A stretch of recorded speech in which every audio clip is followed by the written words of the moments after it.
গুলো খুব মনে পড়ে। তারপরে তো আবার কি, তারপরে 11-12 এর পর কলেজ লাইফে তো ফ্রেন্ডশিপটা তো পুরো সোশ্যাল মিডিয়া নল। এখন তো হয়তো সব বন্ধু বান্ধবরা আমাদের সব বড় হয়ে গেছে, সব বাইরে থাকে, ম্যাক্সিমাম তো সবাই ম্যারিড। তো যাই হোক, ছোটবেলাকার সে কখনো না কখনো একা বসে থাকলে হয়তো সেসব দিনগুলোর কথা হয়তো মনে পড়ে।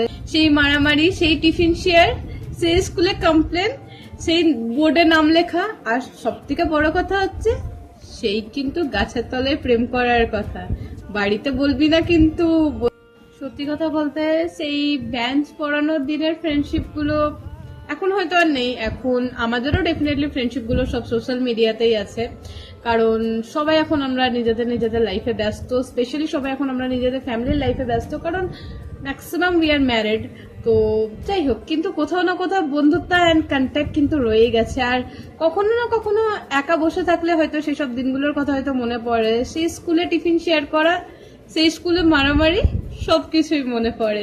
সেই ক্লাস 11-12 যখন গাছের তলায় প্রেম করতাম, সেদিনটাও কিন্তু মনে পড়ে। তো বন্ধু হচ্ছে এমনই একটা সফট কর্নার, এমনই একটা জায়গা সবার লাইফে। তোমার যেটা খুব সিক্রেট কথা, তোমার যেটা খুবই কষ্টদায়ক কথা, তুমি যেটা কারোর সাথে শেয়ার করতে পারছো না, আই হোপ কি তুমি তোমার বন্ধুদের সাথে শেয়ার করতে পারো। তো আমার সব ফ্রেন্ডদের উদ্বায় যেখানেই থাক, খুব ভালো থাক, খুব হ্যাপি থাক লাইফে, অ্যান্ড হ্যাপি ফ্রেন্ডশিপ ডে।